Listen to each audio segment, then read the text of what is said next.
Welcome, everyone. It's Tuesday, May the 13th. I'm Mary Tipps, Executive Director of Texans for Lawsuit Reform, joined here by my partner in crime, Lee Parsley, our General Counsel and President. Hello, Mary.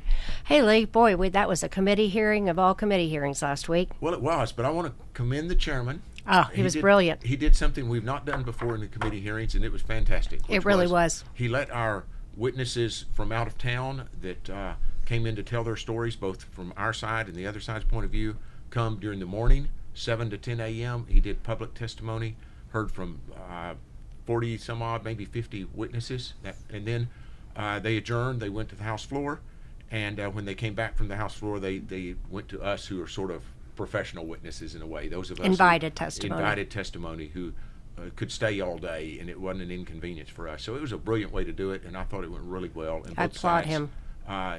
Told their stories, got into the record what they thought was important, and it was a very good committee hearing. It was, and I think the support was there. We had 120 cards in support and only 60 against. Yeah, 2 to 1. 2 to 1. Mary. Yay. Hell yeah. But we heard some incredible testimony, and one person I'd like to talk about was the witness, Lisa Warren, out of Dallas. She had been in a car accident and got hooked up with a plaintiff's attorney, who then sent her to her doctor, their doctors, their treatment. She talked about going to the doctor and doctor asking her if she wanted an injection. And the doctor said, well, let me ask your attorney. She said, well, are you my doctor, or is he, my attorney, my doctor? And she ultimately started then questioning her expenses and saw how fraudulent, oftentimes she didn't even go to the chiropractor. Right. And how exorbitant the charges were versus what would have been paid of insurance. And now she and the plaintiff's attorney are suing each other because she's not going to pay those expenses. Yeah, so that's right. The plaintiff's attorney wants to pay the medical providers out of her settlement, because the case apparently did settle. And she objected to paying someone she had never seen, for example. Right. Which seems pretty reasonable to me. And the attorney still wants to pay the person, apparently. And so he just put her money into the court system under a lawsuit, and she's never seen a dime out of it. Right. And it's bankrupt her. Yeah, it's been really hard on her. She told a great story, and I thought the members of the committee really picked up on that. I think that, frankly, every member of that committee at this point knows that what's going on in the litigation system in Texas is inappropriate, would be the softest word to use for it. Sometimes you use the F word. Yeah, fraud. That's right. our F word at the office. Yeah. So anyway, I think the entire committee understands at this point that something has to happen. Well, The only question is what has to happen. Yeah, to fix it. But we've got to get some transparency in these the relationship between the attorney and the doctor and the inflated medicals. Yeah, it's critical. It is. It'll make a difference in lawsuits all over Texas. And juries will, I continue to say, I think what's happening now is disrespectful to jurors, because they are told things that the lawyers and the medical providers, I believe, know are manufactured, are incorrect. And I think that's disrespectful, and I think this bill gives juries the information they need to make a good, informed decision, and that's the right thing to do, and it is respectful to the citizens of this state who serve on juries. So it's critical we do it. Well, we have real-time stories from real people who are suffering, and that brings us to our special guest today. Debbie, thank you for joining us. I'm sorry that you signed up and didn't get to testify. Bless you. You were there at 7 in the morning and stayed till 9:30. And we're glad you're here today to tell us your story. Thank you. You were in a minor fender bender. Tell us how it all started. I just dropped off my grandchildren at school, and I was going back to the house. A guy pulled out. Someone told him to pull out, and he T-boned me. It was minor. It was a pickup truck and a hauling lawn equipment. I was taken to the hospital. I think you told us earlier that you were kind of actually trapped in the car. I was. And how'd that go from there? Well, it took a while to get me out. But he stayed. It was an accident. It wasn't like malicious intent. Right. No. So the guy in the pickup actually stayed and tried to help. And, yes. Yeah. So yes. He was, as you say, it was nothing malicious about Good it. Samaritan. Just an accident. Yes. And I went to the hospital and was checked out, and then I was approached by what I now know is basically a case runner. Was he looking for you at the hospital? Well, he was talking to me, and I think he works there. I don't know really if he does or not, but he, sends you to suggest that, and you're really kind of not really thinking. But that was my first and biggest mistake. I go to the attorney, and instantly I'm diverted to his physician, fill out my medical. They prescribe me medications. They have their own pharmacy. The pharmacy delivers your medication to you. They sent me medication that didn't even have my name on it. They additionally sent me medication that was, by my height and weight, way too strong for me, number one. Number two, I was clearly allergic to it. It said it on my patient history. Nobody looked at that. So can I jump in there for a second? Yes. Were you paying for all this? No, I have private insurance. My attorney said that he handled all the bills, and so I wasn't. He didn't want me to use my insurance. So he told you not to use your insurance and Yes. just go to see his people. Yes, everyone was worked under him. It seemed like that was the only people that they saw. It was this group, the group of the letter of protection doctors. What? They didn't really see other people. I was scheduled for chiropractic twice a day. On the average, I would actually see the chiropractor maybe 2 out of 10 times. It was unbelievable. Well, Did all you- the providers in San Antonio, or did they want you to travel? No, I have a text message where I get a emergency call after CAT scan, MRIs, and I was passing out. He sent me a text that said I had the few, in my neck and in my back, and that he wanted me to see a doctor in Houston to have my nerves burned.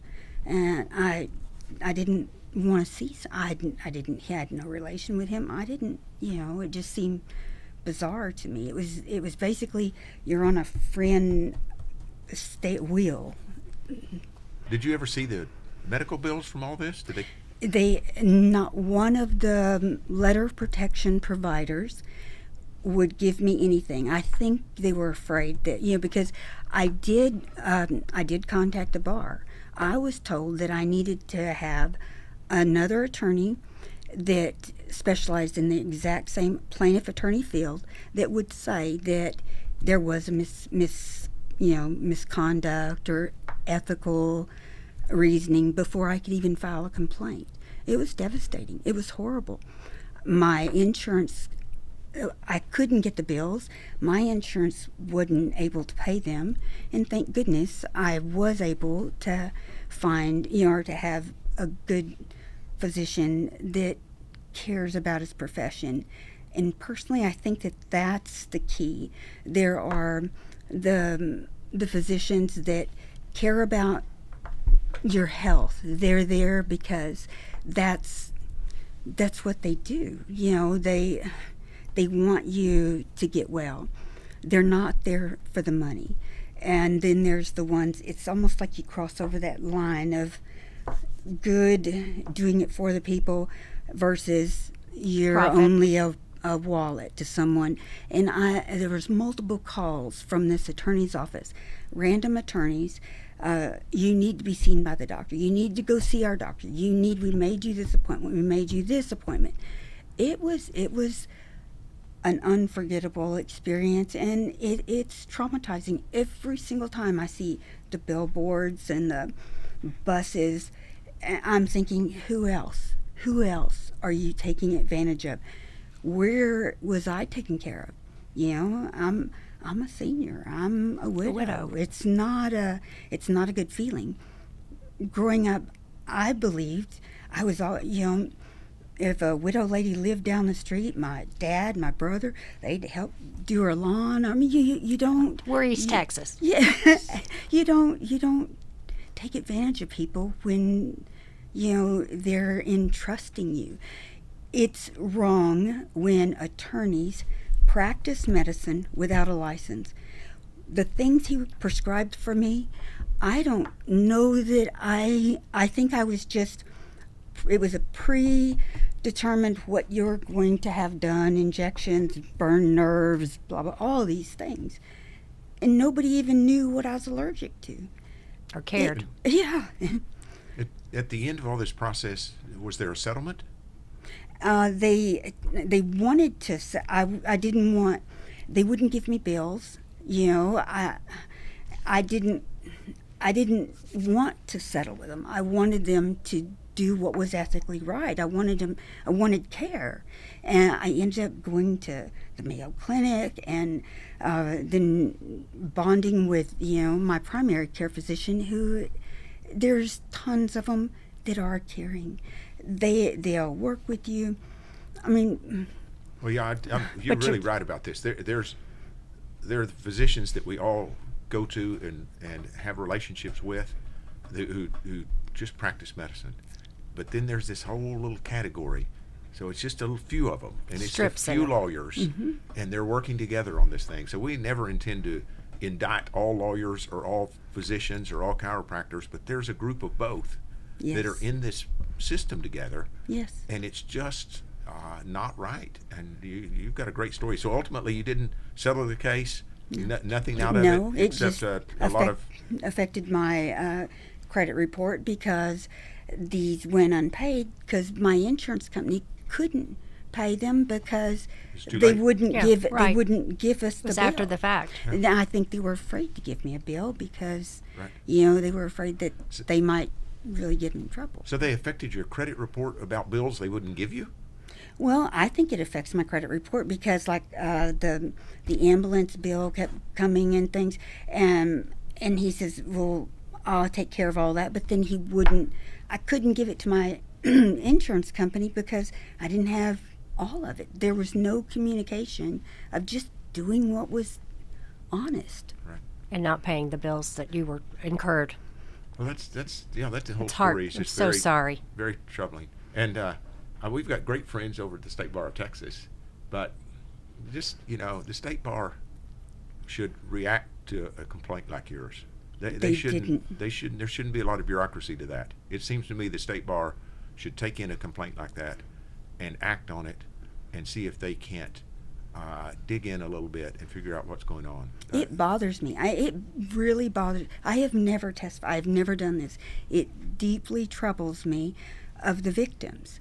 And I feel personally, it's almost like it is senior abuse because, you know, you see the buses and they, oh, how are you? Come on in. Let me help you. Let me take care.